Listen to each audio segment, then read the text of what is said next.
At times, revisiting history becomes very tough, particularly when it involves the plight of people, what they've been through, what they have suffered, and what effect it has on the future generations. Hello, viewers. Namaskaram. Welcome to all of you. A very good morning to all of you. I welcome you all to my YouTube channel, Layman History and Geopolitics. So, friends, this is the third episode we would be talking about. In the first episode, we talked about the history of Sri Lankan Tamils. In the second episode, we talked about the factors that led to the discontentment in the Tamils. And today we will talk about the events after 1971, 1972, and basically after 1977, when the general elections were held in Sri Lanka, and TULF emerged as a formidable force, Tamil United Liberation Front, and its plank was secession. Earlier on, the Tamils, though, were antagonized with the Sri Lankan state, but they demanded more rights. But when when the Tamil parties came together and TULF fought the elections, it fought the elections on the plank of secession, on the plank of an elam, the Tamil state. So TULF fought the elections and won 18 seats, and after that, the politics changed.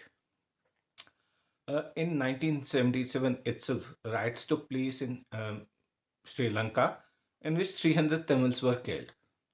Now, what happens is, uh, as this political thing is going through, the Tamil youth is being disenchanted. They are very angry with the Sri Lankan politics, the policies of the government, and there is discontentment, a lot of discontentment in them.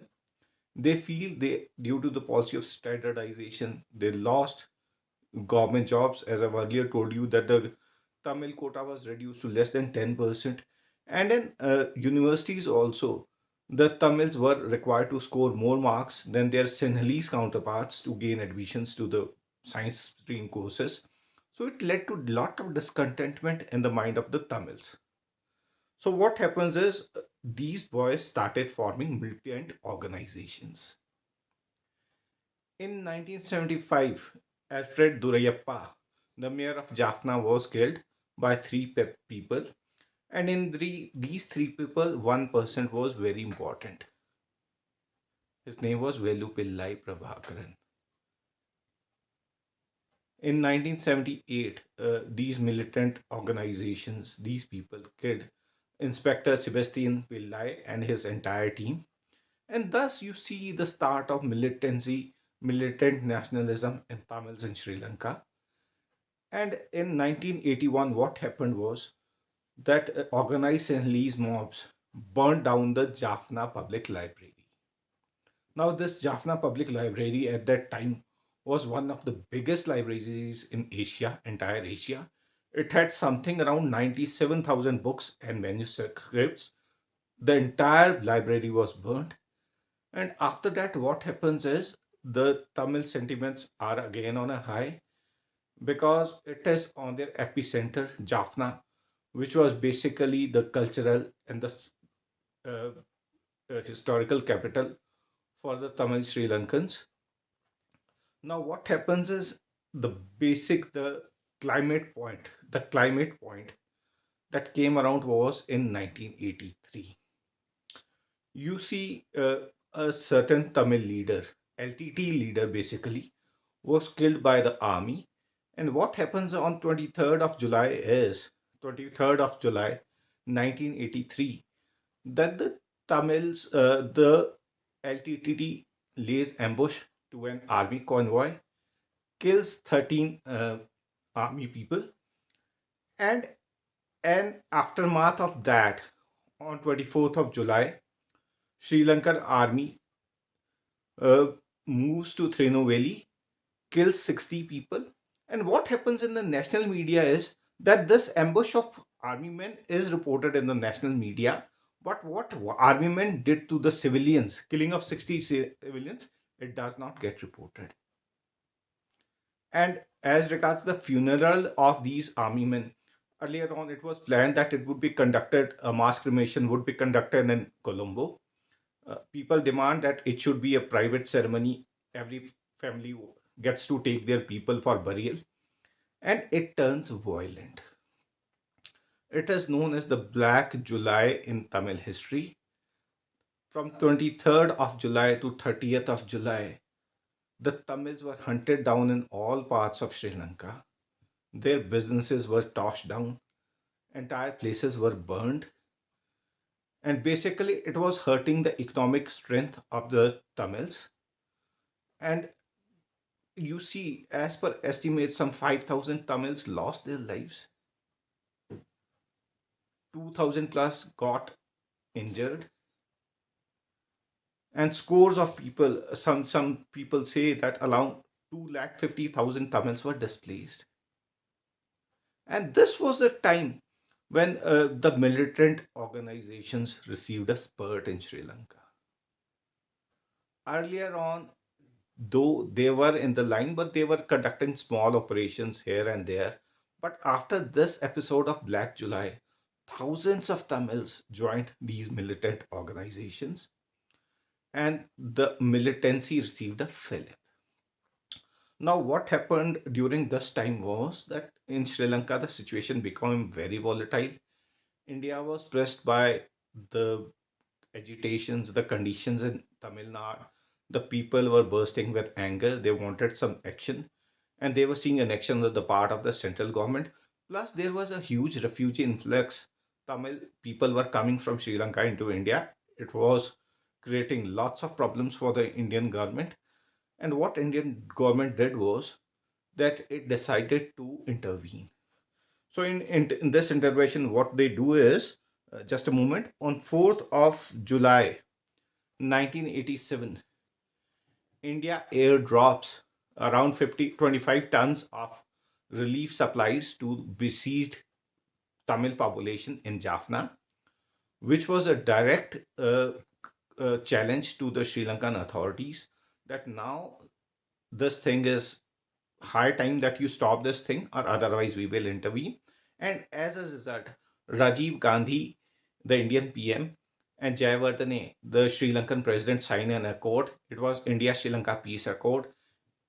Ideally, it should have India should have brought both the parties to the table, the Tamils and the Sinhalese people, Sinhalese government, and brokered a solution. But India signed a peace deal on itself in its abilities along with the Sri Lankan government.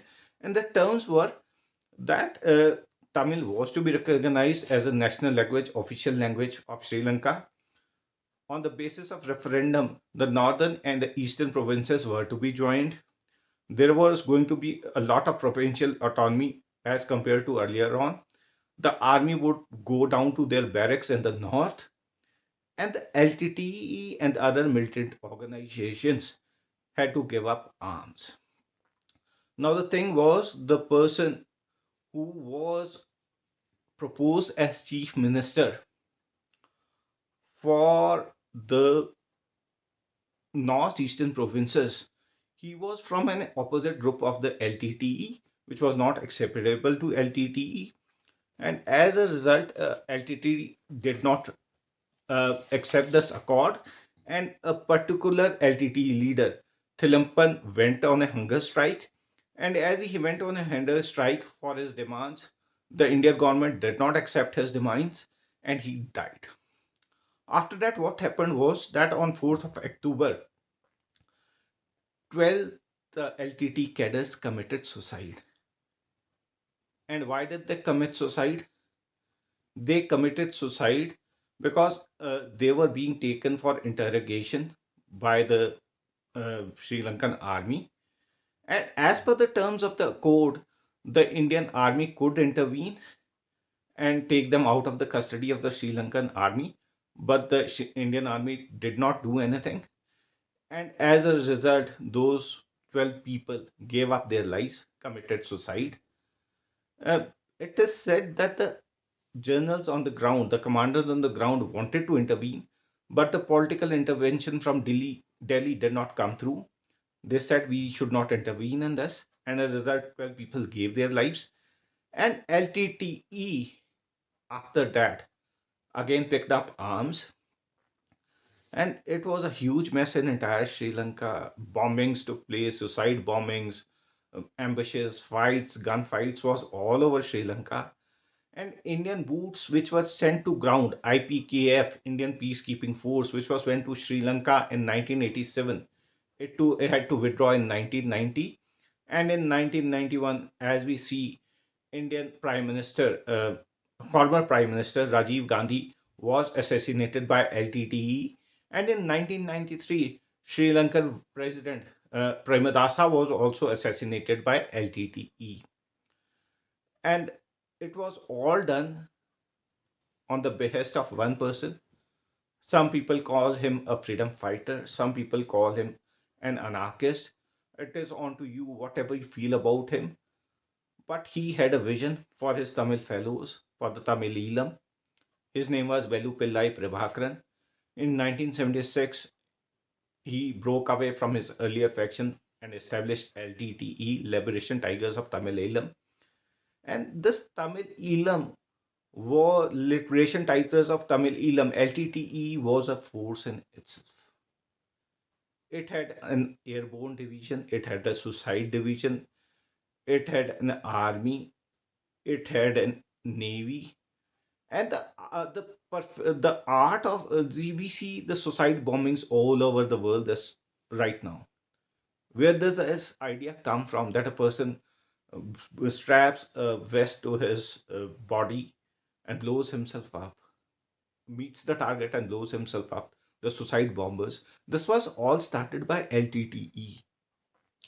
As regards Prabhakaran, his ideology, when we talk about his ideology, the person wanted a democratic, secular, and socialist Elam. He was very much inspired by Bhagat Singh and Subhash Chandra Bose. And later on, though he wanted a separate state in the very beginning, by 2002, he had curtailed down his demand for an autonomous region in Sri Lanka.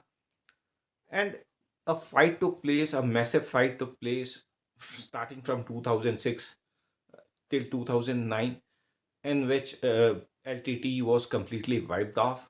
Uh, as on an estimate, around 1 lakh people were killed and around a million were displaced. LTT in its height had a cadre base something around 20 to 25,000 people. It counted among its cadres.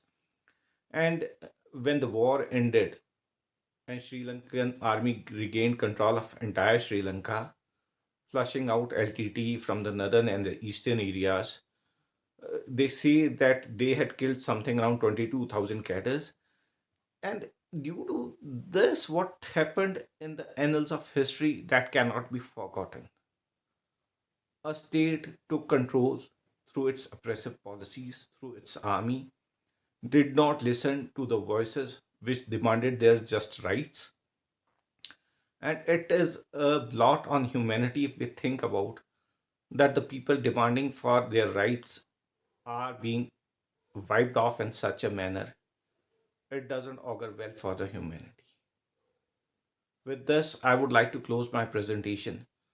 With this, close my presentation, and this was the last episode in the series we talked about the Tamils. I hoped you understood what I spoke about my presentation. I request all of you to kindly like, subscribe, and share my YouTube channel, Layman History and Geopolitics. Namaskaram, Vanakkam to all of you. Thank you.